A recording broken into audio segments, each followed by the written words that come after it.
Ramdas पलांगे CG शिक्षा में आपका स्वागत करता हूं। हम देख रहे हैं कक्षा 11वीं रसायन विज्ञान का चौथा चैप्टर, जिसका नाम है रासायनिक आबंध और आणविक संरचना। ठीक है, इससे पहले वाला जो क्लास था उस क्लास में हमने बैलेंस बॉन्ड थ्योरी क्या है, बैलेंस बॉन्ड थ्योरी के क्या क्या उसमें तथ्य हैं, उनके कौन से मुख्य बातें हैं, ये हम लोग क्या कर चुके थे, देख चुके थे। तो उसमें आपने देखा था सहसंयोजी बंध जो पढ़े थे हम लोग, या जो बैलेंस बॉन्ड थ्योरी पढ़े थे वो, उसमें क्या होता है, दो परमाणु कक्षक आपस में क्या करता है, अतिव्यापन करता है, और अतिव्यापन करने के पश्चात एक अणु का क्या करता है, निर्माण करता है ना। अतिव्यापन करने से क्या बनता है, हमारा अणु बनता है, जिसके बीच क्या होता है, सहसंयोजी बंध पाया जाता है। ये हम क्या दिखे हैं, बैलेंस बॉन्ड थ्योरी में क्या कर चुके हैं, पढ़ चुके हैं कि बैलेंस बॉन्ड थ्योरी जो होता है, BBT जो क्या होता है, हमारा जो थ्योरी है, उस थ्योरी में ये बोला जाता है भाई कि जब दो परमाणु कक्षक जिसमें क्या पाया जाता है, अयुग्मित इलेक्ट्रॉन क्या होता है, पाया जाता है। जैसे हमारा हाइड्रोजन या कार्बन की हम बात करें, ठीक है, जैसे हम कार्बन की ही बात करते, हाइड्रोजन की बात करते हैं, तो इसमें एक अयुग्मित इलेक्ट्रॉन पाया जाता है, ये दूसरे परमाणु में एक अयुग्मित इलेक्ट्रॉन पाया जाता है। ये दोनों अपने इलेक्ट्रॉनों का क्या करते हैं, साझा कर लेते हैं, और साझा करने के पश्चात एक सहसंयोजी बंध का क्या करते हैं, निर्माण करते हैं, या सहसंयोजी बंध का निर्माण करते हैं। और यही बात कौन बताया, हमारा बैलेंस बॉन्ड थ्योरी में बताया गया है कि दो परमाणु जो उनमें उपस्थित जो परमाणु कक्षक होता है, जिसमें अयुग्मित इलेक्ट्रॉन पाया जाता है, जिसका चक्रण क्या होता है, विपरीत होता है, उन कक्षकाओं का क्या करता है, ये एक दूसरे के पास आकर के अधिव्यापन करता है, और अधिव्यापन करने से फिर क्या करता है, एक नया अणु कक्षक का निर्माण होता है। ये हम बैलेंस बॉन्ड थ्योरी में देखे हैं। चूँकि आपको पता है कि यहाँ पर जो भी बंध बनता है वो किसके वजह से बनता है भाई, हमारा अयुग्मित इलेक्ट्रॉन के वजह से बनता है। किससे बनता है, अयुग्मित इलेक्ट्रॉन के वजह से होता है। क्यों? क्योंकि अयुग्मित इलेक्ट्रॉन ही क्या कर सकता है, दूसरे अयुग्मित इलेक्ट्रॉन के साथ बंध बना सकता है ना। इसलिए क्या होता है, जो भी बंध बनता है वो अयुग्मित इलेक्ट्रॉन के बीच ही बनता है, क्योंकि जो सिंगल रहता है वो दूसरे क्या होता है, सिंगल इलेक्ट्रॉन, अर्थात दूसरे परमाणु कक्षक के अयुग्मित इलेक्ट्रॉन के साथ आसानी से क्या करता है, वो बंध बना लेता है। यदि किसी कक्षक में क्या होता है, हमारा पूर्ण रूप से क्या होता है, हमारा इलेक्ट्रॉन भरा रहता है, तो उस स्थिति में वो बंध बनाने में भाग नहीं लेता है। ये हम पहले भी पढ़ चुके हैं कि जिस कक्षक में क्या रहे, पूरी तरीक़ा से इलेक्ट्रॉन क्या रहे, भरा रहे, वो बंध बनाने में भाग नहीं लेता। लेकिन जिस परमाणु कक्षक में क्या होता है, इस प्रकार से अयुग्मित इलेक्ट्रॉन होता है, अयुग्मित इलेक्ट्रॉन होता है, ऐसे परमाणु कक्षक ही आपस में आते हैं, एक दूसरे के पास आते हैं, एक दूसरे के पास आने के पश्चात एक दूसरे में क्या हो जाते हैं, आपको मिश्रित हो जाते हैं, जिस क्रिया को हम अधिव्यापन कहते हैं, और फिर एक अणु का निर्माण करते हैं, जिनके बीच बनने वाला बंध कैसा होता है, सहसंयोजी बंध होता है। तो मतलब हम ये बोल सकते हैं कि बंध बनाने में अयुग्मित इलेक्ट्रॉन ही क्या करता है, भाग लेता है, और वो भी कौन सा इलेक्ट्रॉन, जो किसी भी परमाणु के क्या होता है, बाह्यतम कक्ष में क्या होता है, पाया जाता है और अयुग्मित होता है, वही इलेक्ट्रॉन क्या करता है, बंध बनाने में क्या करता है, भाग लेता है। और हम ये बोल सकते हैं कि किसी भी परमाणु के जो क्या होता है, हमारा जो बाह्यतम कक्ष होता है, उस कक्ष में जो भी अयुग्मित इलेक्ट्रॉन पाया जाता है, किसी परमाणु के बाह्यतम कक्ष में जो भी क्या पाया जाता है, हमारा अयुग्मित इलेक्ट्रॉन पाया जाता है, वो इलेक्ट्रॉन ही उनका क्या कहलाता है, संयोजकता कहलाता है। क्या कहलाता है, हमारा संयोजकता कहलाता है। युग्मित इलेक्ट्रॉन को नहीं, हम किसके आधार पर अयुग्मित इलेक्ट्रॉन बोल सकते हैं, या ये बोल सकते हैं कि किसी भी परमाणु के जो बाह्यतम कोश है, सबसे जो अंतिम कक्षा है, उसमें पाए जाने वाला जो भी इलेक्ट्रॉन होता है, वो इलेक्ट्रॉन आपका क्या कहलाता है, संयोजकता इलेक्ट्रॉन या संयोजकता इलेक्ट्रॉन के नाम से जाना जाता है। जैसे हम लोग जो है मान लेते हैं, यहाँ पर इस संदर्भ में अब देखें कि किसी भी परमाणु के बाह्यतम कक्षा में जो क्या पाया जाता है, जो इलेक्ट्रॉन पाया जाता है, वही उसका संयोजकता इलेक्ट्रॉन कहलाता है।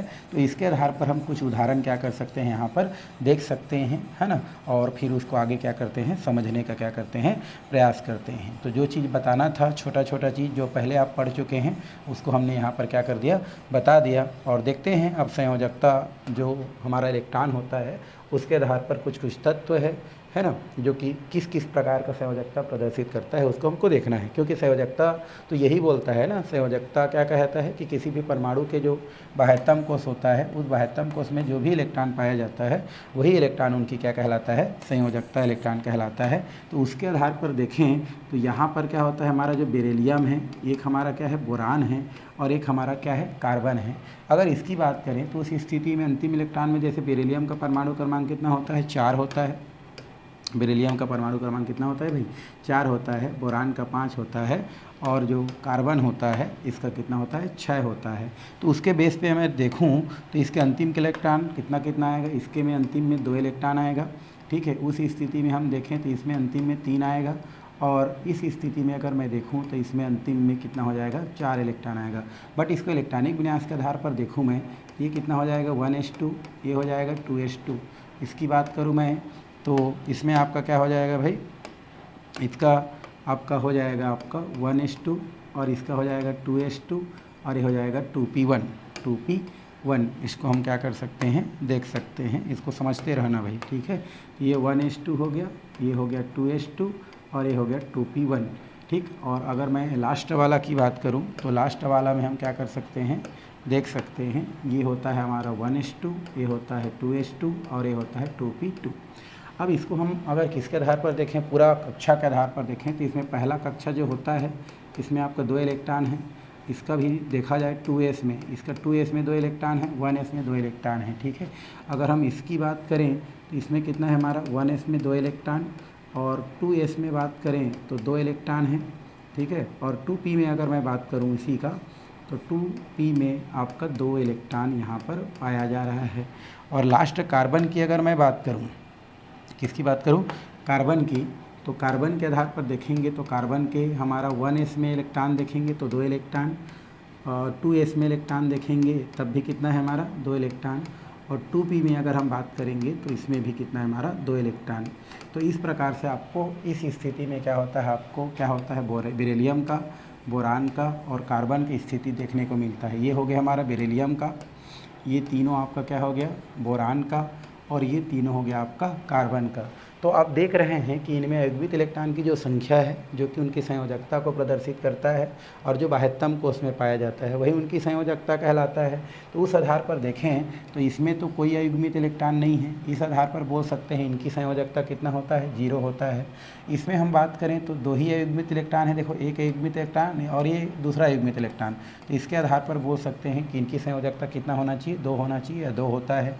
और इसकी भी अगर हम बात करें तो अंतिम में देखा जाए तो यहाँ पर आपका, अच्छा यहाँ पर 2p1 होगा, क्योंकि हमारा 2 इलेक्ट्रॉन नहीं होकर के यहाँ पर कितना होगा आपका, ये हो जाएगा 1 इलेक्ट्रॉन, है ना, तो 1 इलेक्ट्रॉन। तो इसके आधार पर संयोजकता कितना होगा भाई हमारा, ये होगा हमारा 1, और इसके अंतिम में 2 इलेक्ट्रॉन है तो इनकी संयोजकता होना चाहिए 2, ठीक है। तो इस आधार पर अभी हम जो बोले हैं उसके आधार पर तो ये बोल सकते हैं कि किसी भी परमाणु के जो बाह्यतम कोष में जो भी अयुग्मित इलेक्ट्रॉन होता है वो अयुग्मित इलेक्ट्रॉन की संख्या ही उनकी संयोजकता कहलाता है, बैलेंस बॉन्ड थ्योरी के अनुसार। तो उस आधार पर देखें तो यहाँ पर आप देख रहे हैं, यहाँ पर आप देख रहे हैं तो पा रहे हैं कि जो बोरान होता है, इस बोरान के अंतिम कक्षक में बिल्कुल भी अयुग्मित इलेक्ट्रॉन नहीं है, क्योंकि जो भी इलेक्ट्रॉन है वो जोड़ा में है, मतलब युग्मित है, और युग्मित इलेक्ट्रॉन बंध बनाने में भाग नहीं लेता है, इसलिए यहाँ पर अयुग्मित इलेक्ट्रॉन की संख्या 0 है, अर्थात इनकी संयोजकता 0 होगा। इनकी संयोजकता क्या होगा, 0 होगा। किसके आधार पर 0 होगा भाई, इसके आधार पर 0 होगा। इसी प्रकार इनके अंतिम में केवल 1 इलेक्ट्रॉन है तो इनकी संयोजकता 1 होगा, और इनके अंतिम में 2 अयुग्मित इलेक्ट्रॉन है तो इनकी संयोजकता कितना होगा, 2 होगा, इसके आधार पर। बट रियली क्या होता है, रियल में अगर देखा जाए तो रियल में क्या होता है, जो बेरिलियम होता है उनकी अगर हम बात करें तो इनकी जो संयोजकता होता है वो 2 होता है। बोरान की अगर मैं बात करूं तो रियल में इनकी संयोजकता भी देखते हैं तो 3 होता है, और कार्बन की अगर मैं बात करूं तो रियल में इनकी संयोजकता कितना होता है हमारा, 4 होता है, या 4 पढ़ते हैं, ठीक है। अभी हम जो भी यौगिक पढ़ते हैं उन यौगिक के आधार पर देखें तो बेरिलियम में कितना संयोजकता से होता है, 2, बोरान में कितना संयोजकता होता है, 3, और कार्बन में कौन सा संयोजकता होता है, 4। तो ये जो होता है वो इलेक्ट्रॉनिक विन्यास के आधार पर दिख रहा है, और ये यौगिकों के आधार पर होता है। कैसे, क्योंकि BeCl2 बनता है तो इसमें 2 संयोजकता कर रहा है, ये BF3 बनता है तो 3 संयोजकता प्रदर्शित कर रहा है, और CH4 बनता है तो ये 4 संयोजकता प्रदर्शित कर रहा है। कौन, इनके केंद्रीय परमाणु, ठीक है। तो इसके केंद्रीय परमाणु बेरिलियम है, इसकी केंद्रीय परमाणु बोरान है, और इसके केंद्रीय परमाणु हमारा कार्बन है। तो इस आधार पर ये 2 संयोजकता, 3 संयोजकता और ये 4 संयोजकता प्रदर्शित करता है। तो दिख कुछ और रहा है, बन कुछ और रहा है, तो इसी को, है ना, कि पहले देखते हैं तो 0 संयोजकता शो कर रहा है, लेकिन अयौगिक में 2 संयोजकता है, ये हमारा 1 संयोजकता शो कर रहा है, ये हमारा 3 संयोजकता कर रहा है यौगिक में, इनका वास्तविक में 2 है और यौगिक में 4 है। तो इन्हीं को समझाने के लिए कि ये अलग अलग संयोजकता क्यों प्रदर्शित करता है, इनको ही समझाने के लिए एक नई धारणा जिसे हम क्या बोलते हैं, संकरण की अवधारणा है, उनके द्वारा क्या किया जाता है, इसको समझाया जाता है। या ऐसे यौगिक जो होते हैं उनके संरचना को ही समझाने के लिए संकरण की क्या दिया गया है, अवधारणा दिया गया है, या संकरण की अवधारणा बताया गया है। और इसमें ये बोला गया है कि इसमें जो भी क्या होता है, जो इलेक्ट्रॉन होता है, जैसे बेरिलियम की अगर हम बात करें तो बेरिलियम का इलेक्ट्रॉनिक विन्यास कितना होता है, जैसे 1s2 होता है और 2s2 होता है। तो इस धारणा के अनुसार ये बताया गया है, जैसे हमारा ये 1s है और ये हमारा क्या है, 2s है, ठीक है, ये हमारा हो गया 2s। तो 2s में आप जानते हैं 2s के बाद क्या आता है, 2p आता है, जो कि दूसरा कक्षक का ही होता है, दूसरा नंबर का ही कक्षा का होता है। इसलिए ऐसा माना जाता है कि यहाँ पर क्या होता है, जो 2s का जो इलेक्ट्रॉन है, ये 2p क्या होता है, दूसरा कक्षा है, पहला कक्षा को भुला जाओ थोड़ा देर के लिए। तो यहाँ पर क्या हो रहा है, 2s के अंतर्गत एक और कक्षा आता है जिसको हम लोग क्या बोलते हैं, 2p बोलते हैं। और इसके आधार पर ये बोला जा सकता है कि शायद 2s से एक इलेक्ट्रॉन क्या करता है, उत्तेजित हो जाता है यहाँ से, और उत्तेजित होने के पश्चात क्या होता है, वो अपने ही कक्षा के आने जो उप कक्षा होता है उसमें क्या होता है, पदोन्नत हो जाता है, मतलब चला जाता है। और इस वजह से यहाँ पर जो है उत्तेजित अवस्था के कारण दो क्या हो जाता है, हमारा अयुग्मित इलेक्ट्रॉन हो जाता है। देखो पहले दो था एक साथ, लेकिन एक क्या कर गया, जम कर गया, और जम कर जाने की वजह से क्या होता है आपका, इनमें अयुग्मित इलेक्ट्रॉन की संख्या कितना हो जाता है आपका, 2 हो जाता है। और यही वजह है कि बेरिलियम क्या करता है, 2 संयोजकता प्रदर्शित करता है। इसी प्रकार मैं बोरान की अगर बात करूं तो यहाँ पर देखो पहला में कितना है हमारा, 1s में आपका क्या होता है, हमारा 2 इलेक्ट्रॉन आपको दिख रहा है, बट इससे मतलब नहीं है, हमको किससे मतलब है, हमारा 2s से। तो 2s में कितना है, इसमें 2 इलेक्ट्रॉन है। और 2p में कितना है हमारा, अगर देखा जाए तो 1 इलेक्ट्रॉन है 2p में। लेकिन ये देखा गया है, या ये माना जाता है कि हमारा जो 2s होता है, ये जो हमारा क्या होता है, 2s होता है, यहाँ से एक इलेक्ट्रॉन उत्तेजित होकर किस में चला जाता है, 2p में चला जाता है। इस वजह से हमारा टोटल अगर हम देखें तो 1 2 3, तो 1 पे 1 2 है ना, ये उत्तेजित हो गया। यहाँ पर कितना बचा हमारा, यहाँ पर बचा है हमारा, यहाँ पर पहले कितना था, 2 था, बट 1 बचा, यहाँ पर 1 था और 1 और आ गया, तो 3 अयुग्मित इलेक्ट्रॉन क्या हो जाता है, यहाँ पर हो जाता है। और इसी वजह से क्या होता है, ये 3 संयोजकता को प्रदर्शित करता है। सेम अगर मैं कार्बन की बात करूँ तो ये पहला में क्या होता है, 2 इलेक्ट्रॉन, बट पहला कक्षक और दूसरा कक्षक की ऊर्जा में थोड़ा अंतर होता है, तो पहला कक्षक को संकरण में नहीं लिया जाता है। कहाँ से लिया जाता है, दूसरा कक्षक थे, तो ये होता है 2s, और ये क्या होता है आपका 2p, ठीक है। तो 1 और ये 2 पहले से था। अब क्या करता है, एक इलेक्ट्रॉन जो होता है वो उत्तेजित हो जाता है, ये वाला, और उत्तेजित होकर कहाँ चला जाता है, ये इसमें चला जाता है। तो इसके पास क्या हो जाता है, टोटल जो है 4 अयुग्मित इलेक्ट्रॉन हो जाता है। और यही वजह है कि जो कार्बन होता है वो 4 संयोजकता को प्रदर्शित करता है। तो इन्हीं को समझाने के लिए क्या दिया गया है, अवधारणा दिया गया है, और वो अवधारणा संकरण का अवधारणा कहलाता है। तो ये कुछ बातें हैं, ये हमारा संयोजकता के आधार पर देखा जाए तो 0 1 2 3 होता है, बट यौगिक बनाता ऐसा है, तो उसके आधार पर संयोजकता देखा जाए तो 2 3 और 4 होता है।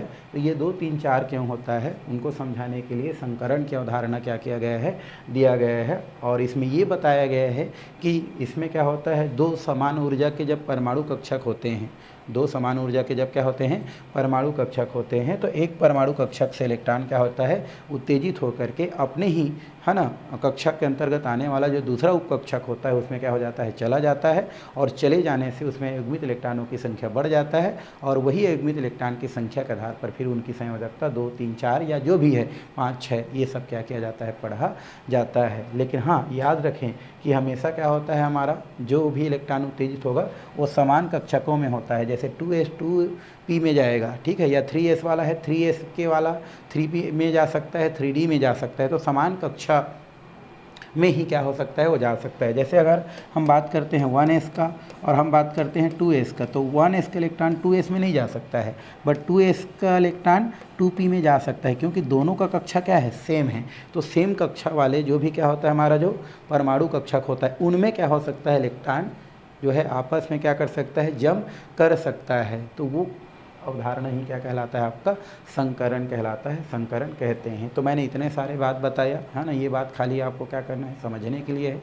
रियल में भी हम संकरण के पास नहीं पहुँचे हैं, ठीक है। तो मैं आपको शुरू से बताया भाई कि संयोजकता जो बंध सिद्धांत वो ये कहता है कि जब 2 परमाणु कक्षक जिनमें अयुग्मित इलेक्ट्रॉन पाया जाता है, वो जब आपस में क्या करते हैं, मिलते हैं, मिल करके अणु बनाते हैं, तो उन दोनों के बीच क्या होता है, आपका सहसंयोजक बंध बनता है। और सहसंयोजक बंध हमेशा क्या होता है, दो परमाणुओं के बीच पाए जाने वाले जो अयुग्मित इलेक्ट्रॉन होता है उनके साझेदारी से बनता है। और ये कहा जाता है कि किसी भी परमाणु के बाह्यतम कोष में पाए जाने वाला जो क्या होता है, अयुग्मित इलेक्ट्रॉन होता है। अयुग्मित इलेक्ट्रॉन की संख्या ही उनकी क्या कहलाता है, संयोजकता कहलाता है। और उस संयोजकता के आधार पर बेरिलियम का संयोजकता 0 क्योंकि इसमें कोई अयुग्मित इलेक्ट्रॉन नहीं है, बोरान की संयोजकता 1 क्योंकि इसमें एक अयुग्मित इलेक्ट्रॉन है, कार्बन की संयोजकता 2 क्योंकि इसमें 2 अयुग्मित इलेक्ट्रॉन है, पढ़ा जाता है। लेकिन यौगिक जब देखते हैं बेरिलियम क्लोराइड बनता है तो उसके आधार पर 2 संयोजकता प्रदर्शित करता है, कौन, बेरिलियम।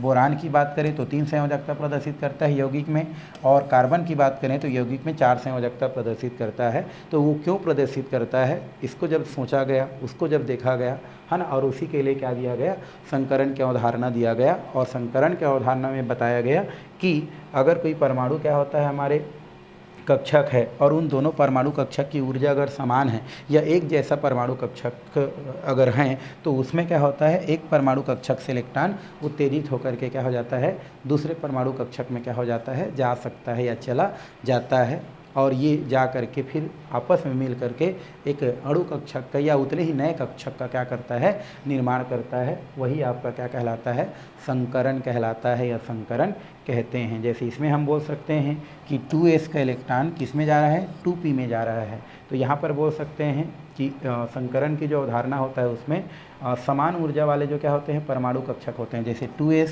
और ये 2p दोनों की ऊर्जा लगभग क्या होता है, समान होता है। और इस प्रकार से दोनों, है ना, परमाणु कक्षक आपस में क्या कर लेता है, मिल जाता है। और मिल करके उतने ही, है ना, संख्या में जब नए कक्षक का निर्माण करता है तो वो आपका संकरण कहलाता है। या ये बोल सकते हैं कि जब दो परमाणु कक्षक जिस परमाणु कक्षक से इलेक्ट्रॉन उत्तेजित होकर के नेक्स्ट परमाणु कक्षक में जाता है तो उस स्थिति में उन दोनों के मध्य, है ना, एक आपका नया परमाणु कक्षक का निर्माण होता है। और वो उतना ही संख्या में होता है जितना परमाणु कक्षक क्या करता है, अपने इलेक्ट्रॉनों का शेयरिंग करता है या उत्तेजित होकर के जाता है। तो इस तरीक़ा से हम क्या कर सकते हैं, इसको समझा सकते हैं। चलिए अब हम थोड़ा सा बात करते हैं किसका, संकरण की अवधारणा की परिभाषा का। तो संकरण की अवधारणा रियल में आपका क्या है, तो हम बोल सकते हैं कि वह घटना जिसमें, है ना, जिसमें दो परमाणु कक्षक या दो से अधिक परमाणु कक्षक, है ना, अपने ऊर्जाओं का पुनर्वितरण करके, लेन देन करके उतने ही संख्या में जब नए कक्षक का क्या करता है,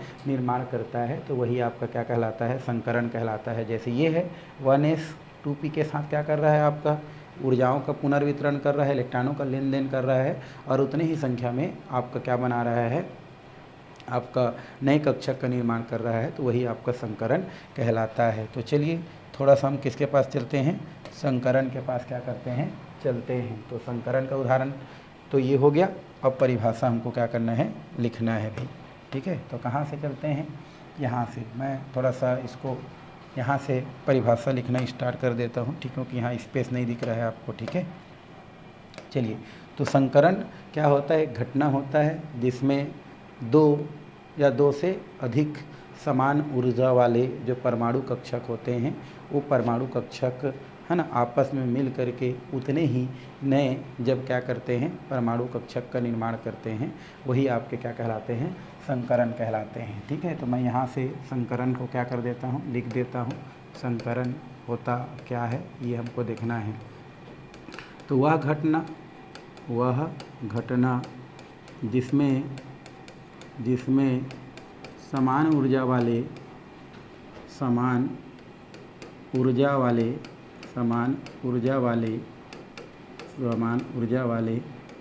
एक से अधिक परमाणु कक्षक आपस में एक से अधिक परमाणु कक्षक आपस में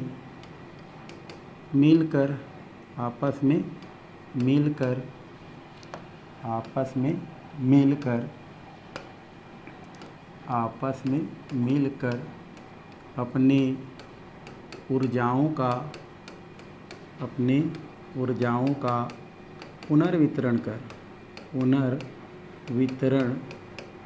कर उतने ही संख्या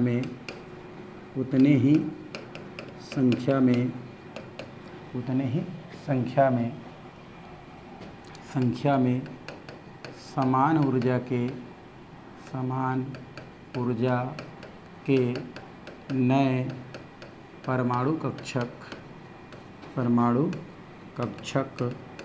का निर्माण करता है तो उसे संकरण कहते हैं। तो उसे हम क्या बोलते हैं? संकरण कहते हैं। भैया क्या कहते हैं? संकरण कहते हैं। तो उसे हम क्या कहते हैं? संकरण कहते हैं। संकरण कहते हैं। तो इस तरीक़ा से हम संकरण को क्या कर सकते हैं? बता सकते हैं, बताया जा सकता है। क्या बोलेंगे भाई संकरण के बारे में? तो बोल सकते हैं वह घटना जिसमें समान ऊर्जा वाले एक से अधिक क्या करते हैं? परमाणु कक्षक आपस में मिलकर अपने ऊर्जाओं का लेन देन कर या इलेक्ट्रॉनों का लेन देन करके उतने ही संख्या में उतने ही संख्या में समान ऊर्जा के नए परमाणु कक्षक का क्या करते हैं? जब निर्माण करते हैं तो वही प्रक्रिया आपका क्या कहलाता है? संकरण कहलाता है। कहने का मतलब ये है आपका, जैसे अगर हम यहाँ पर कार्बन की बात करें तो कार्बन में क्या होता है हमारा? ये होता है 2s और ये हमारा क्या होता है? 2p। और 2p में कितना इलेक्ट्रॉन है? 2 इलेक्ट्रॉन है, आप देख रहे हैं। तो इस स्थिति में क्या होता है? ये भी दूसरा कक्षक का है, ये भी दूसरा कक्षक का है। ये दोनों आपस में क्या करते हैं? मिलते हैं और अपने ऊर्जाओं का पुनर्वितरण कहते हैं। कहने का मतलब ये है कि यहाँ पर का ये जो एक इलेक्ट्रॉन होता है वो इलेक्ट्रॉन क्या होता है? उत्तेजित हो जाता है और 2p कक्षक में चला जाता है। मतलब ऊर्जाओं का क्या कर रहा है? हमारा पुनर्वितरण कर रहा है। और इस प्रकार से ये क्या करता है? आपका 2 परमाणु कक्षक है या 2 से अधिक परमाणु कक्षक है जो अपने ऊर्जाओं को क्या किया? पुनर्वितरण किया और उतने ही संख्या में नए परमाणु कक्षक का निर्माण करता है। जैसे इसमें टोटल परमाणु कक्षक कितना ले रहा है भाग? 1, 2, 3 और 4 भाग ले रहा है। तो 4 ही क्या बनता है? नए परमाणु कक्षक का क्या होता है? निर्माण होता है। और जो बनने वाला नया परमाणु कक्षक होता है उनकी भी ऊर्जा पुराने जो परमाणु कक्षक होता है उनकी ऊर्जा के क्या होता है? बराबर होता है। वही आपका क्या कहलाता है? संकरण कहलाता है। तो कहने का मतलब यही है कि एक ही परमाणु जो होता है एक परमाणु होता है, उस परमाणु के अंदर जो भी परमाणु कक्षक होता है और वे परमाणु कक्षक जिनकी ऊर्जा समान होता है वही क्या करता है? एक दूसरे के साथ ऊर्जा का पुनर्वितरण कर सकता है ना। और पुनर्वितरण करके उतने ही संख्या में नए कक्षक का क्या करता है? निर्माण करता है। वही आपका संकरण कहलाता है। तो कुल मिला के जो भी परमाणु कक्षक भाग ले रहा है, जैसे 2s और 2p के जितने कक्षक भाग लेगा वही नए कक्षक होता है और वही आपका एक दूसरे के साथ मिलना संकरण कहलाता है। और ये ऐसा जो है देखा गया है ना। इस प्रकार से बोल सकते हैं कि संकरण एक कल्पना मात्र है। ऐसा हम सोच सकते हैं कि शायद इलेक्ट्रॉन समान ऊर्जा वाले परमाणु कक्षक में क्या होता है? उत्तेजित होता है और इसलिए इस प्रकार की स्थिति क्या होता है? आपको देखने को मिलता है। तो शायद हमने बहुत सारा कह दिया, थोड़ा बहुत आपको क्या हो गया होगा? समझ में आ ही गया होगा कि संकरण होता क्या है। और क्वेश्चन डायरेक्ट पूछा जाता है कि संकरण किसे कहते हैं, है ना। इसको एक लास्ट उदाहरण से और समझ सकते हैं।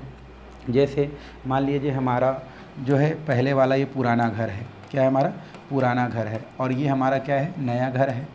ये वाला कौन सा घर है भाई? नया घर है। अब इस पुराना घर और नया घर में बात करें तो ये घर भी हमारा है और ये घर भी हमारा क्या है? हमारा है। तो मान लीजिए यहाँ पर अभी 8 सदस्य रहते हैं और पुराना घर 8 सदस्य के लायक है। अगर हमारे घर में क्या होता है? कुछ कार्यक्रम होता है और बहुत सारे मेहमान आ जाते हैं। मान लो मेहमान की संख्या 24 आया, तो हम क्या करते हैं?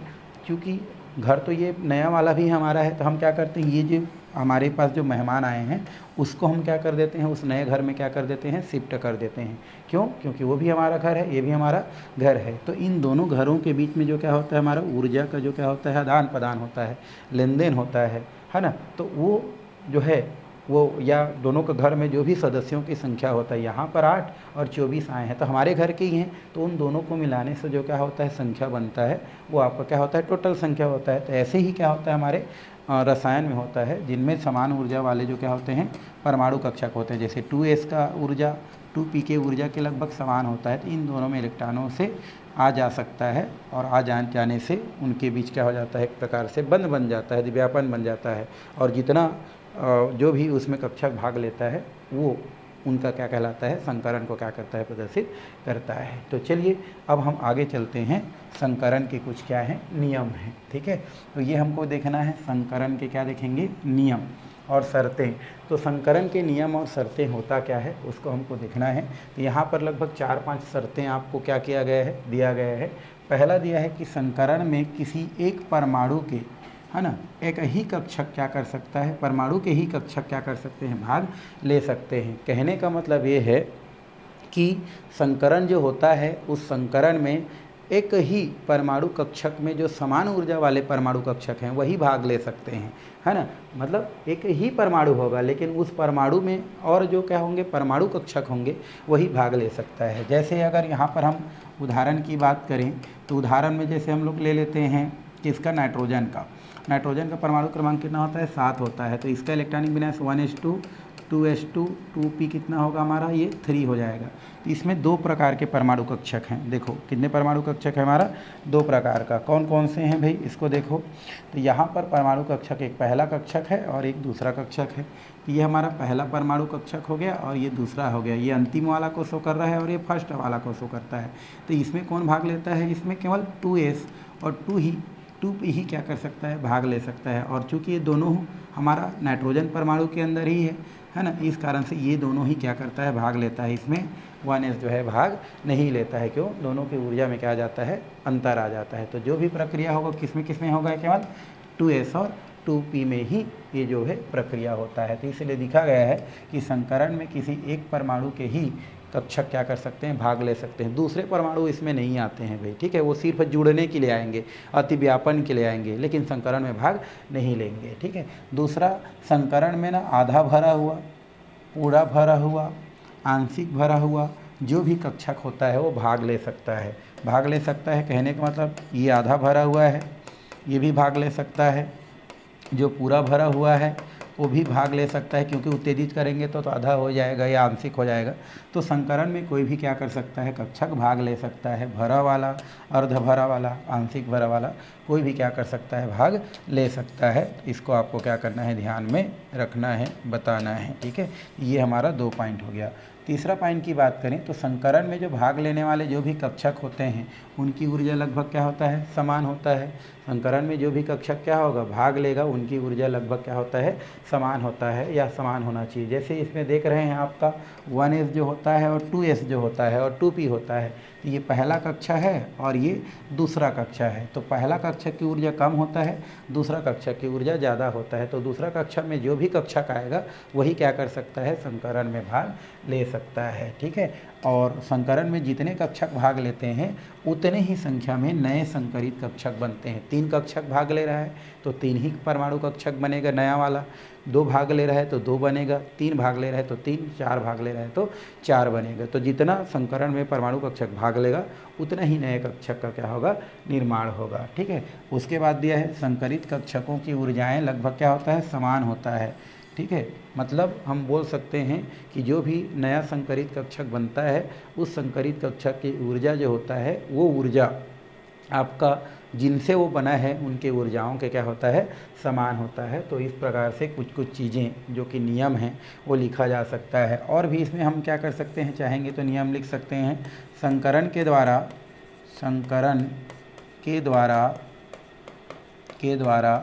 अणुओं की आकृति और बंद कोण है ना का मान ज्ञात कर सकते हैं। बंद कोण ज्ञात कर सकते हैं, बोल सकते हैं। बंद कोण क्या कर सकते हैं, ज्ञात कर सकते हैं। ये भी हम क्या कर सकते हैं, संकरण के नियम में लिख सकते हैं। और भी हमारे बातें हैं जिसको लिख सकते हैं। संकरण एक कल्पना मात्र है ना। संकरण एक क्या है भाई, हमारा कल्पना मात्र है। तो ये भी लिखा जा सकता है कि संकरण एक क्या है, कल्पना मात्र है, कल्पना मात्र है। यह प्रायोगिक तथ्य पर आधारित है, बोल सकते हैं। प्रायोगिक नहीं, कल्पना मात्र है बोलेंगे तो ज़्यादा है, ठीक है। और लास्ट में लिख सकते हैं 8वां नंबर कि संकरण में इलेक्ट्रॉन भाग नहीं लेता है ना। संकरण में इलेक्ट्रॉन भाग नहीं लेता है। संकरण में इलेक्ट्रॉन भाग नहीं लेता है ना। केवल परमाणु कक्षक भाग लेते हैं। केवल परमाणु कक्षक क्या करते हैं, भाग लेते हैं, भाग लेते हैं। तो ये कुछ कुछ बातें हैं जो संकरण के अंतर्गत आपको जो है पढ़ना है, समझना है ना, या जानना है। तो ये तो हो गया संकरण के नियम और शर्तें। तो इस तरीक़ा से हम क्या कर सकते हैं, इसको बता सकते हैं भाई। तो संकरण थोड़ा सा है लेकिन बहुत ही सरल है। आपको यही याद रखना है कि कौन कौन भाग ले सकता है और कौन भाग नहीं ले सकता, और जो भाग लेगा उसमें इलेक्ट्रॉन उत्तेजित होगा, ठीक है। इसको भी आपको ध्यान में रखना है। जैसे यहाँ पर मान लो देखो 1 आपको किसको रखना है, बाउ के नियम को। जैसे 1s में केवल 1 ही से s है, तो उसमें तो कोई संकरण होने की कोई संभावना है। संकरण कहाँ से चालू होता है, 2s और 2p से, ठीक है। यहाँ पर कोई संकरण देखने को नहीं मिलता है। ये दूसरा हमारा जो आवर्त आता है ना, इसमें 2 कक्षक आते हैं, 2s और 2p। तो ये दोनों आपस में क्या करेगा, भाग लेगा। जो भी इलेक्ट्रॉन का उत्तेजित होगा वो 2s से 2p में ही जाएगा। तो यहाँ पर इसमें जो है 3 कक्षक होता है p में कितने कक्षक होता है भाई, 3। तो 3 इसका और 1 में कितना होता है हमारे इसका। अगर ये चारों के चारों भाग लेगा तो संकरण जो है एक s का और 3 p का, तो sp3 बनेगा। मान लो इसमें का केवल s का एक लेगा और p का एक लेगा तो sp बनेगा। मान लो s का आपका एक और p का 2 ठो भाग ले लगे, 2 कक्षक, तो sp2 भाग होगा, ठीक है। तो इस प्रकार से 3 संकरण तो यहीं पर क्या हो जाता है, आपका बन जाता है। इसको मैं आपको समझाता हूँ और यहीं पर आपको संकरण के प्रकार को क्या कर देता हूँ, डील कर देता हूँ भाई, ठीक है, ताकि आप यहाँ पर समझ सकें। तो जैसे हम लोग कार्बन की ही बात कर रहे हैं, तो कार्बन के ये हो गया हमारा 1s, जो कि संकरण में भाग नहीं लेगा क्योंकि इसकी जो ऊर्जा है, ये ऊर्जा बिल्कुल क्या है, 2s कक्षक से कम है। तो हम बात कर रहे हैं कहाँ से, ये 1s को लिख देता हूँ बेशक, ठीक है। ये हमारा कौन सा होता है, 2s, और ये हमारा क्या होता है, 2p।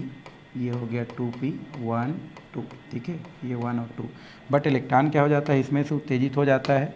ऐसा देखा गया है कल्पना मात्र से, ये उत्तेजित हो जाएगा और ये उत्तेजित होकर के किस में चला जाएगा, इसमें चला जाएगा। तो इसको छोड़ दो क्योंकि इनकी ऊर्जा थोड़ा सा क्या है, हमारा अलग है। तो अलग है तो उस स्थिति में हम छोड़ते हैं उसको और इन दोनों पर ही बात करते हैं, ठीक है, क्योंकि इनकी ऊर्जा ही समान है। अब इस स्थिति में देखो आपके पास 4 कक्षक है, एस का एक और पी का जो है 3 ठो, इसको बोलते हैं px। तो 2px हो जाएगा, ये क्या हो जाएगा 2px, ये हो जाएगा 2py एंड 2pz। तो इसके पास 3 कक्षक है और इसके पास 4 कक्षक है। तो ये कैसे कैसे आपस में मिल सकता है, इसको ज़रा सा आप क्या करेंगे, देखेंगे। जैसे अगर एस का एक कक्षक भाग ले और पी का एक कक्षक भाग ले, तो उस स्थिति में संकरण आपका क्या होगा, sp। अगर एस का कक्षक भाग ले और पी का 2 कक्षक भाग ले, तो उस स्थिति में होगा sp2। अगर एस का एक भाग ले और पी का तीनों भाग ले, तो संकरण होगा आपका sp3, ठीक है। तो 2 ही भाग लेगा तो sp, एस का एक और पी का 2 भाग लेगा तो sp।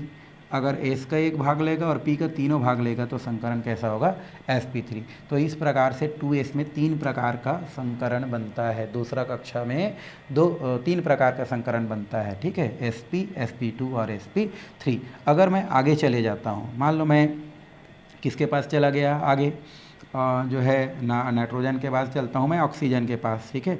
ऑक्सीजन से भी मैं आगे चल देता हूँ, मान लो जो है CH4 की बात कर लिए, मैं फास्फोरस के पास चला गया, ठीक है। जैसे फास्फोरस का परमाणु क्रमांक कितना होता है, 15। इसकी अगर मैं बात करूं तो 1s2 2s2 2p आपका 6 हो जाएगा, तो ये हो गया 10 और 3s2 और 3p कितना हो जाएगा आपका, ये हो जाएगा 3, 15 हो गया। देखो इलेक्ट्रॉन गिन लो, 2 4 10, 10 2 12 और 12 और 3 कितना हो गया, 15। तो इसमें कौन भाग लेगा, लास्ट वाला ही भाग लेगा। आपको पता है कि तीसरा जो कक्षा होता है उसमें 3D भी होता है। क्या होता है भाई, हमारा 3D होता है। 3D पढ़े हैं ना, इसमें क्या होता है 3s, एक होता है 3p और एक होता है 3D।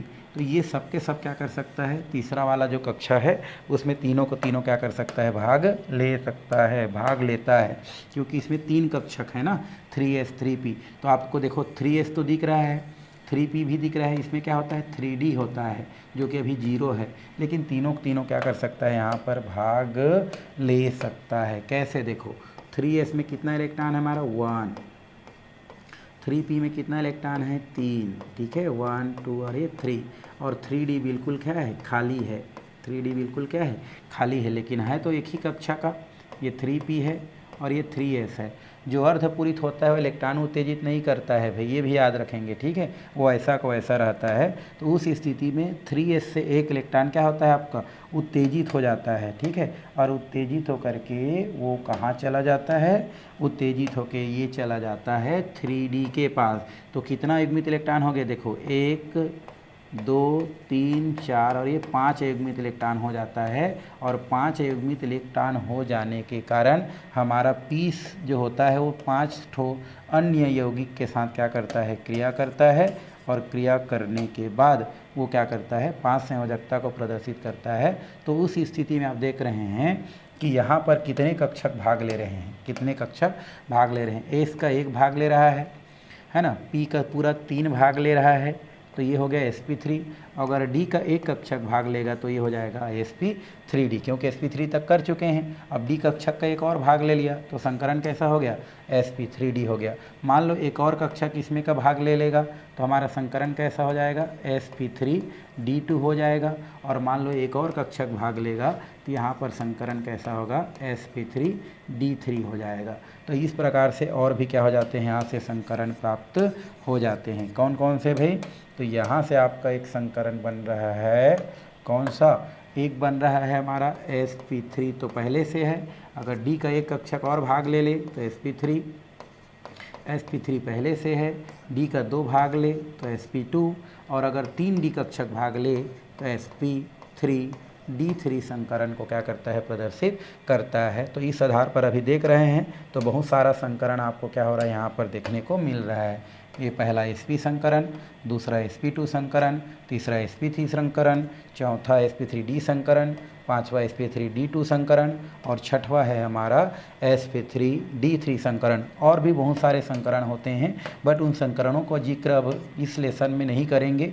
एक होता है dsp2 संकरण, dsp2 संकरण भी होता है, ठीक है। तो ये हम लोग फिलहाल नेक्स्ट क्लास में करेंगे। अभी हमारा संकरण के प्रकार में 6 प्रकार हम क्या करने वाले हैं, देखने वाले हैं। कितने प्रकार देखने वाले हैं भाई, 6 प्रकार, sp, sp2, sp3, sp3d, sp3d2 और एक होता है sp3d3। ये आपका संकरण का क्या है, प्रकार है। किसका प्रकार है, संकरण का। तो चलिए अब हम 1 बाय 1 करके संकरण को क्या करते जाते हैं, समझते जाते हैं। और आपको समझ आ गया होगा कि 3 वाला में भाग लेगा तो 3s 3p और 3d ही भाग लेगा।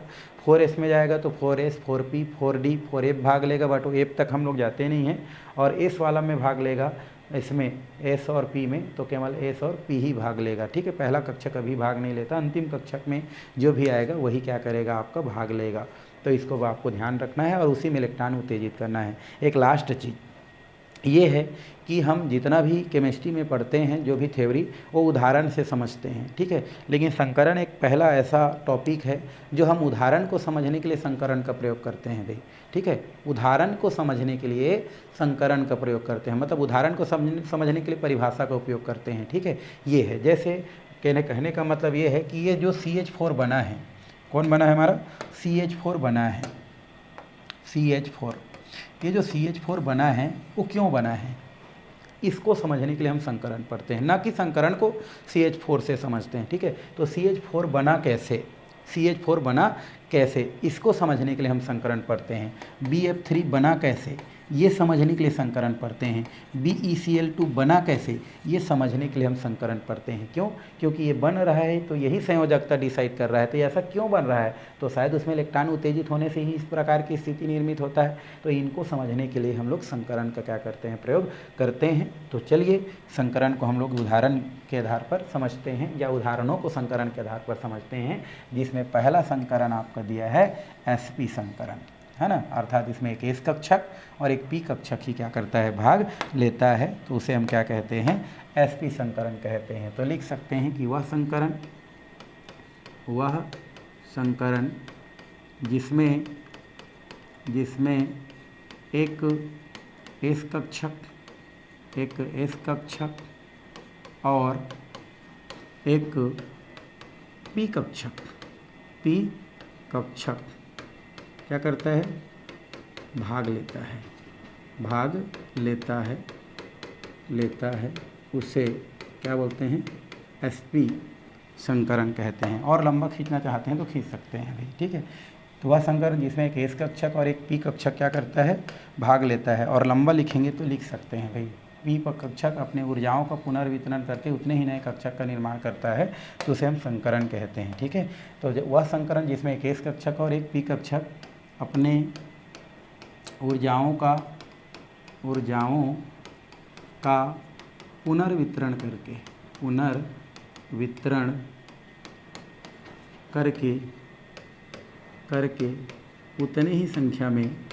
उतने ही संख्या में नए कक्षक का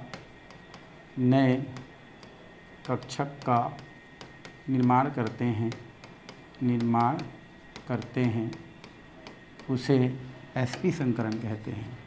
निर्माण करते हैं, है ना, एसपी संकरण कहते हैं। तो इस तरीक़ा से हम लिख सकते हैं भाई। तो ये हो गया हमारा कौन सा संकरण, एसपी संकरण। आप इतना भी लिख सकते हैं कि वह संकरण जिसमें एक एस कक्षक और एक पी कक्षक भाग लेता है उसे एसपी संकरण कहते हैं, या अपने ऊर्जाओं का पुनर्वितरण करता है तो वो एसपी संकरण कहलाता है। ठीक है, चलिए एसपी जो संकरण है उसको हम जो है आगे यौगिक के बनने से समझते हैं कि वो किस प्रकार से यौगिक बनाता है, किस प्रकार से नहीं बनाता है, तो उसको हम लोग समझते हैं। चलिए अब उदाहरण से समझेंगे एसपी संकरण। तो यहाँ पर उदाहरण दिया है आपका, उदाहरण जैसे हमारे पास दिया है BeCl2 ये दिया है, हम इससे समझेंगे। या हम बोल सकते हैं BeF2, या हम बोल सकते हैं C2H2। तो ये हम उदाहरण से क्या करेंगे, संकरण को समझेंगे, है ना, कैसा है। तो ये बेरिलियम क्लोराइड और हम बात करेंगे C2H2। इन दोनों का बनना, है ना, हमको समझना है और वहीं से आपको संकरण प्राप्त होता है। तो चलिए पहले किसके पास चलते हैं, बेरिलियम क्लोराइड। बेरिलियम क्लोराइड में Be क्या है, हमारा केंद्रीय परमाणु है। और इस केंद्रीय परमाणु की अगर मैं बात करूं तो इसका जो परमाणु क्रमांक है वो 4 है। ठीक है, तो इलेक्ट्रॉनिक विन्यास क्या हो जाएगा इसका, 1s2 और ये हो जाएगा 2s2। इस स्थिति में हम देखें तो 1s तो क्या करेगा, भाग नहीं लेगा, क्योंकि 2s और 1s का जो है आपका ऊर्जा क्या होता है, हमारा अलग अलग होता है। लेकिन 2s में 2s तो है, बट आपको 2 जो कक्षा होता है उसमें एक और भी होता है जिसको हम लोग क्या बोलते हैं, 2p कहते हैं। तो यही दोनों क्या करता है, संकरण में भाग लेता है, s भाग नहीं लेता है। तो इसी को हमको क्या करना है, 4 अवस्था में लिखना है। पहला अवस्था होता है सामान्य अवस्था, पहला क्या होता है हमारा, सामान्य अवस्था। ठीक है, अब देखो ये जो सामान्य अवस्था होता है इसमें हमको क्या करना है, सामान्य अवस्था में जैसे आपको दिख रहा है वैसा उतार देना है। जैसे ये 2s है और 2s में क्या है, 2 इलेक्ट्रॉन आपको दिख रहा है, उसके आगे हमारा क्या है, 2p है। फिलहाल 2p में कोई इलेक्ट्रॉन नहीं है, ये भी 0 है। तो ये सामान्य अवस्था।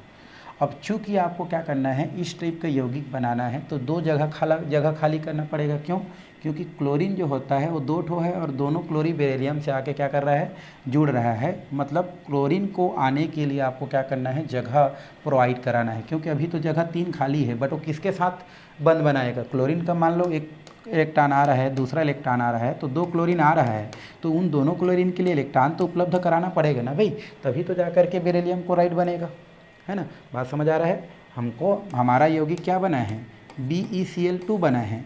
तो बोरान बेरिलियम जो होता है वो 2 क्लोरीन के लिए क्या करेगा, अयुग्मित इलेक्ट्रॉन उपलब्ध कराएगा। क्योंकि क्लोरीन के पास एक तो अयुग्मित इलेक्ट्रॉन है, इसके पास भी एक अयुग्मित इलेक्ट्रॉन है, तो उसके साथ बंध बनाने के लिए बेरिलियम को इसके साथ एक ठो अयुग्मित इलेक्ट्रॉन उपलब्ध कराना पड़ेगा और इसके साथ एक ठो अयुग्मित इलेक्ट्रॉन उपलब्ध कराना पड़ेगा। फिलहाल अभी देख रहे हैं तो उसके पास एक भी अयुग्मित इलेक्ट्रॉन नहीं है, तो अयुग्मित इलेक्ट्रॉन क्या करना पड़ेगा, उपलब्ध तो कराना पड़ेगा। तो इसके लिए क्या करता है, अपना जो 2s का जो इलेक्ट्रॉन होता है, किसका इलेक्ट्रॉन होता है, जो 2s का इलेक्ट्रॉन होता है, उसको अपने ही, है ना, कक्षा के दूसरे उपकोष में क्या करता है, वो जगह बनाने के लिए क्या करता है, उसको उत्तेजित कर देता है। तो दूसरा कौन सा अवस्था आता है हमारा, उत्तेजित अवस्था, उत्तेजित अवस्था आता है। ठीक है, और उत्तेजित अवस्था होगा तभी अयुग्मित इलेक्ट्रॉन हो सकता है और तभी वो क्लोरीन को क्या कर सकता है, आमंत्रित कर सकता है। तो यहाँ पर क्या होता है हमारा, ये जो हमारा 2s है, ये हमारा क्या है, 2s है, उस एक इलेक्ट्रॉन को अपने ही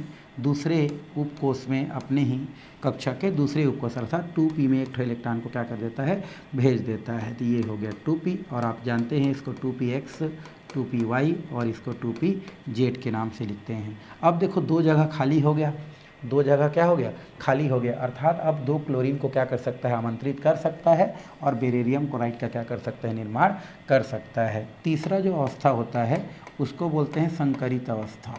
कौन सा अवस्था, संकरित अवस्था कहा जाता है भाई, ठीक है।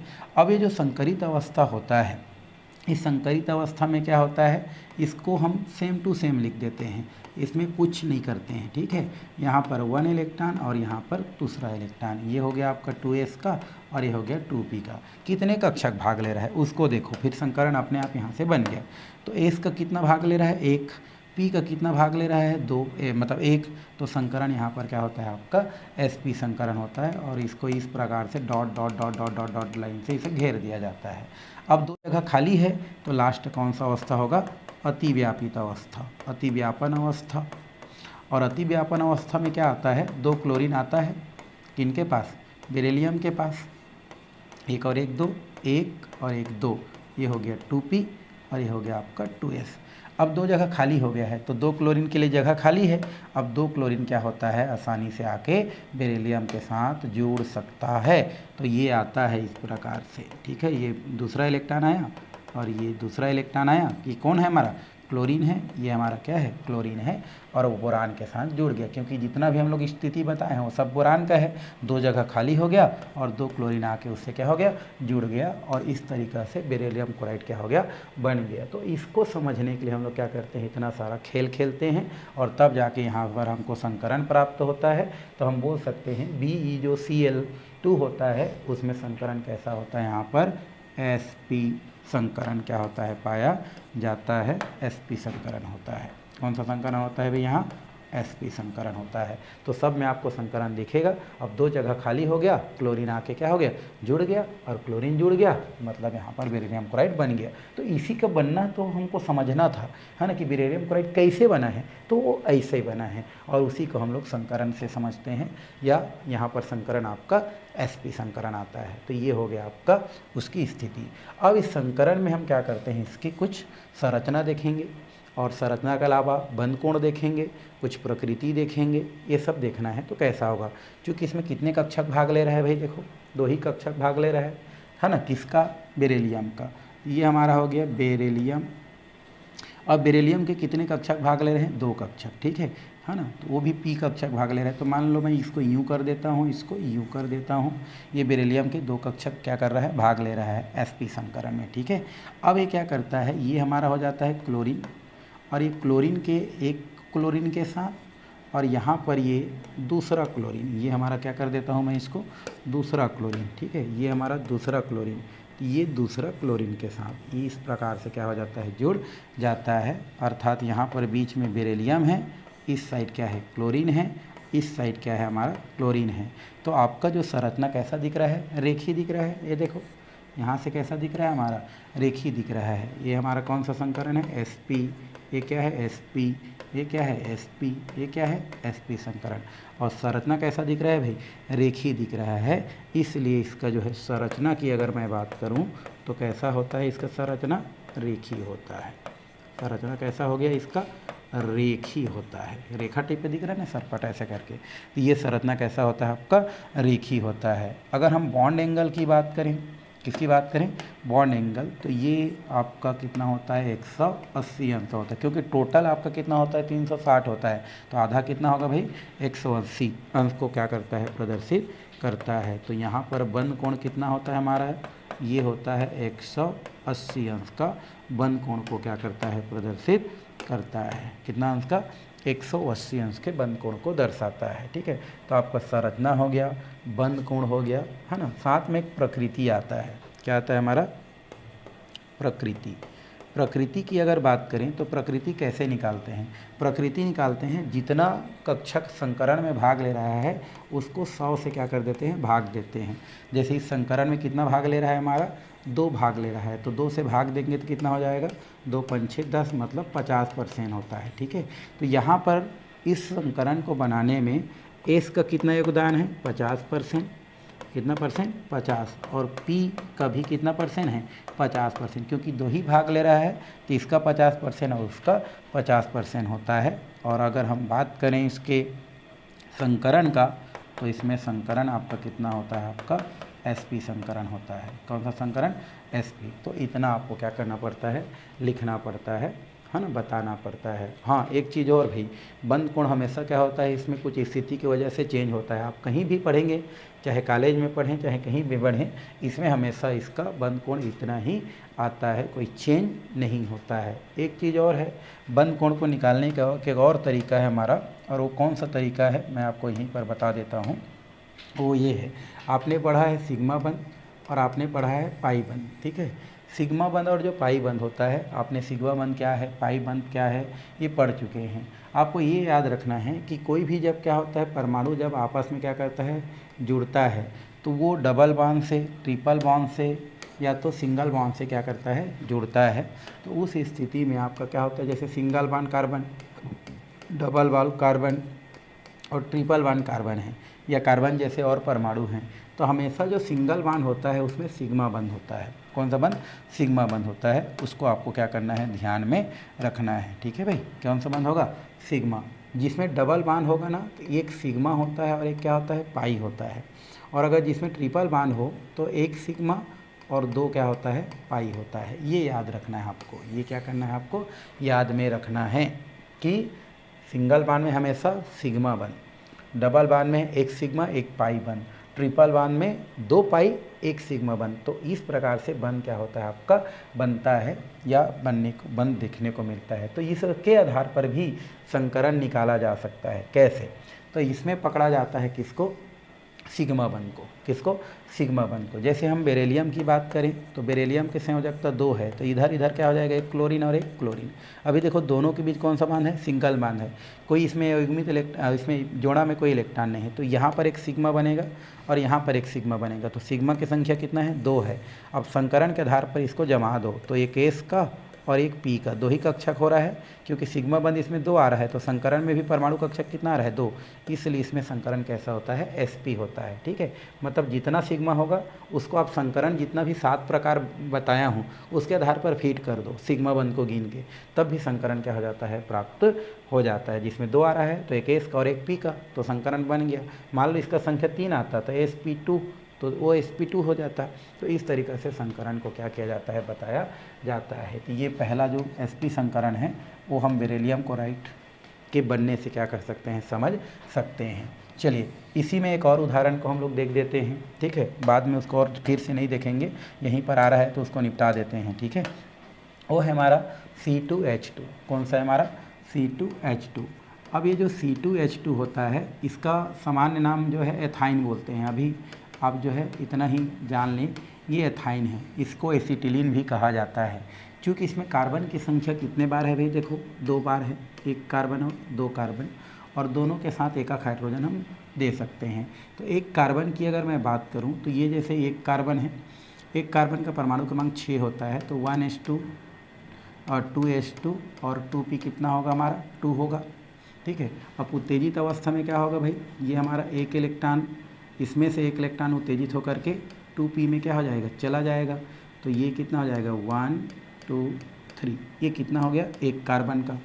सेम हम अगर क्या करें, दूसरा कार्बन की देखें तो सेम कंडीशन निर्मित होगा, 1 और ये कितना हो जाएगा, 1 2 3, तो 1 2 3, ये 2p हो गया और ये हो गया 2p, और ये हो जाएगा है 2s और ये हो जाता है 2s। तो यहाँ पर 2 कार्बन था, दोनों कार्बन को मैंने क्या कर दिया, यहाँ पर लिख दिया, दोनों कार्बन को मैंने क्या कर दिया, लिख दिया। ये इतना ही भाग ले रहे हैं ना, ये 2s का एक इलेक्ट्रॉन इसमें चला गया, तो इनकी संयोजकता 4 हो गई, इनकी संयोजकता 4 हो गया। अब दोनों के पास हाइड्रोजन की संख्या कितना है हमारा, ये हमारा 2 हाइड्रोजन है, तो दोनों हाइड्रोजन को एक हम क्या कर देते हैं, बांट देते हैं। तो दोनों जो हाइड्रोजन होता है, दोनों जो हाइड्रोजन होता है, ये दोनों हाइड्रोजन क्या करता है हमारा, ये हमारा होता है 2px, ये होता है 2py, और ये क्या होता है हमारा 2pz। इसी प्रकार क्या होता है 2px 2py एंड क्या होता है 2pz। तो हम दो, हमारे पास जो हाइड्रोजन हैं, ये दोनों हाइड्रोजन को अगर हम बराबर भागों में बांटें तो बराबर भागों में क्या होता है हमारा, ये एकक हाइड्रोजन दोनों कार्बन को मिलता है, इसको एक हाइड्रोजन, इसको एक हाइड्रोजन। तो ये दोनों हाइड्रोजन आता है ना, वो एस में ना जा करके, क्योंकि एस में ना जा करके किस में जाता है, ये जाता है हमारा 2pS में, यहाँ पर एक हाइड्रोजन गया, और एक जाता है इसका 2px में, ये दूसरा हाइड्रोजन गया। तो ये दोनों हाइड्रोजन क्या करता है आपका, चला जाता है। और इस प्रकार से यहाँ पर देखो एस का कितना भाग ले रहा है, एक, और पी का एक एक भाग लेता है, इसलिए संकरण यहाँ पर sp संकरण होता है। बाहर वाले को नहीं लिया जाता है, 2py को 2pz को 2py को और 2pz को नहीं लिया जाता है, ठीक है। इससे पहले वाले को लिया जाता है, अंतिम जिसमें इलेक्ट्रॉन भरता है ना, उससे पहले वाला को लेते हैं। तो इसमें इलेक्ट्रॉन दोनों आ रहा है, दोनों हाइड्रोजन, तो उससे पहले वाला को लिया जाता है। तो ये p का एक हो गया और s का एक हो गया, इसलिए यहाँ पर भी संकरण कैसा होता है, sp संकरण होता है। अब देखो इसके पास ये दोनों अधिव्यापन करने के बाद संकरण तो कितना हो जाता है आपका, sp हो जाता है। लेकिन उसके बावजूद देखो कितना युग्मित इलेक्ट्रॉन बचा है, इसका 2s बचा है, इसका 2s बचा है, इसका 2py बचा है, इसका 2py बचा है, इसका 2pz बचा है, इसका 2pz बचा है, लेकिन हम उसको बाहर निकाल नहीं सकते हैं। तो ये सब आपस में क्या कर लेता है, अतिव्यापन कर लेता है। जैसे हमारा जो 2s होता है, ये जो 2s होता है वो किसके साथ, दूसरे कार्बन के 2s के साथ। उसी प्रकार इसका जो हमारा क्या होता है, 2pz जो होता है वो दूसरे कार्बन के 2pz के साथ, और इसका जो हमारा 2p जो y होता है, कौन सा y, 2py, इसका 2py, ये हमारा एक कार्बन का 2pi दूसरे कार्बन के 2pi के साथ क्या कर लेता है, अतिव्यापन कर लेता है। तो यहाँ पर जब 2s और इसका 2s अधिव्यापन करता है तो ये समाक्ष अधिव्यापन होता है, समाक्ष अधिव्यापन होता है, इसलिए बनने वाला बंध यहाँ पर सिग्मा होता है। और ये जो दोनों अधिव्यापन होता है ये हमारा पार्श्ववर्ती अधिव्यापन होता है, किसके किसके मध्य, इसका 2pz, इसका 2pz, इसका 2pz, इसका 2py, इसका 2py, ये पार्श्ववर्ती अधिव्यापन होता है। तो दोनों के बीच जो है पाई बंध बनता है। तो इस तरीक़ा से इसमें संकरण आपका क्या होता है, आपका sp संकरण होता है। और स्ट्रक्चर जब बनाया जाता है तो कैसे बनाते हैं, क्योंकि कार्बन की संयोजकता 4 दिख रहा है आपका, दिख तो 4 रहा है, भाग कितना भी ले, तो ये 4 संयोजकता होता है कार्बन का। तो इसको कैसे दर्शाया जाता है, 1, ये होता है 2, ठीक है, एक हो गया हमारा इधर 3, ठीक है, एक कार्बन की बात हो गया। एक और कार्बन मैं लूँ तो ये हमारा हो जाता है 1, ठीक है, और इसके बाद क्या हो जाता है, ये हो गया 1, ठीक है। यहाँ पर 4 होता है, और भी मैं 2 बना दे रहा हूँ, ठीक है, तो और आपको यहाँ पर क्लियर हो जाएगा, ठीक है। 1 हो गया, और यहाँ पर मैं इसको थोड़ा सा इसको आगे करता हूँ, ठीक है, फिर आपको बताते हैं अभी, ओके। चलिए, ये इस तरफ हो जाता है हमारा 1, और इधर भी हो गया 1, ठीक।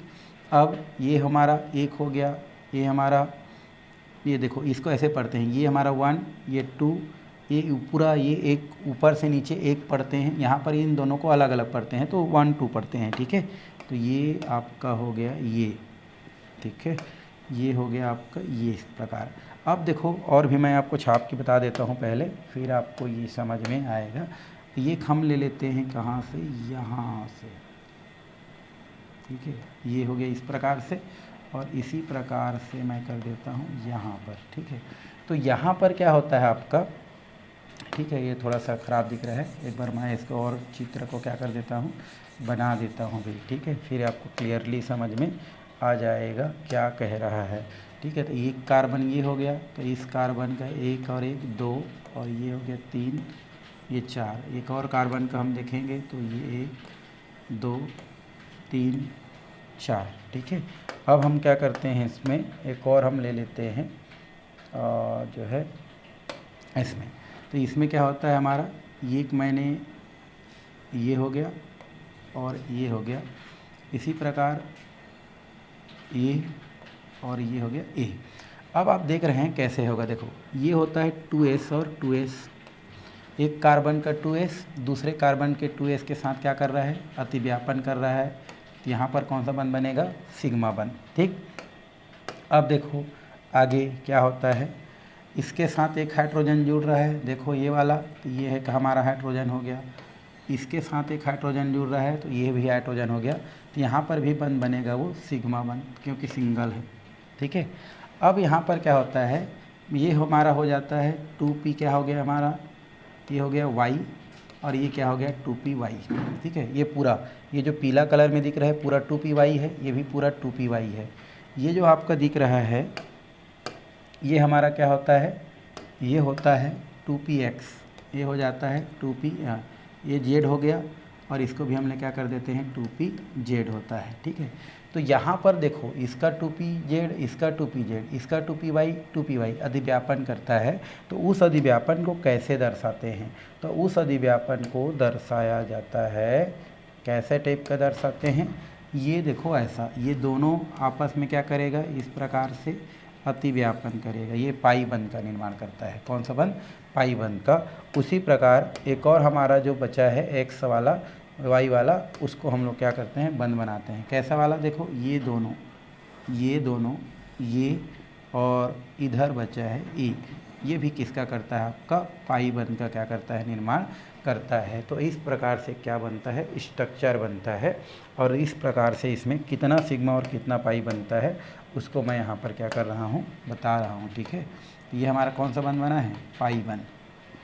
तो इस प्रकार से हमारा जो कार्बन हुआ है, ये जैसे कार्बन होता है, इसका एक के साथ क्या जुड़ा है, हमारा हाइड्रोजन, इधर क्या जुड़ा है, हमारा कार्बन, इधर से जुड़ा है हाइड्रोजन, और यहाँ पर 3 बंध होता है। तो इसमें एक सिग्मा बंध, इसमें सिग्मा बंध, यहाँ पर 3 ठो बंध है। तो आप जान गए हैं, अभी मैं बताया हूँ।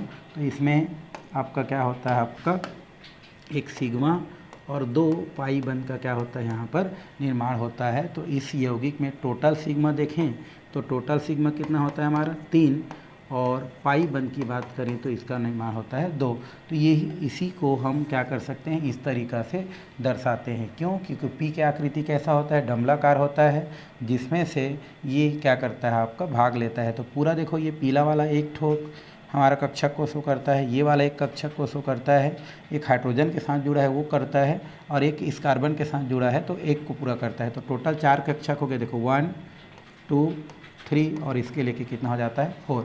इसी प्रकार इधर भी करेंगे तो 1 है ना, ये 2 3 और ये 4। तो 4 कक्षक क्या कर रहा है, भाग ले रहा है, जो आपस में क्या करता है, अतिव्यापन करता है, और अतिव्यापन करके sp संकरण का क्या करता है, निर्माण करता है। तो इस तरीक़ा से sp संकरण को क्या किया जा सकता है, समझाया जा सकता है, बताया जा सकता है। तो ठीक है, आज के क्लास फिलहाल हम लोग यहीं पर समाप्त करते हैं। आने वाला जो क्लास है उसमें हम आगे sp2, sp3, sp3dt, sp3d2, sp3d3 सब पढ़ेंगे भाई, ठीक है।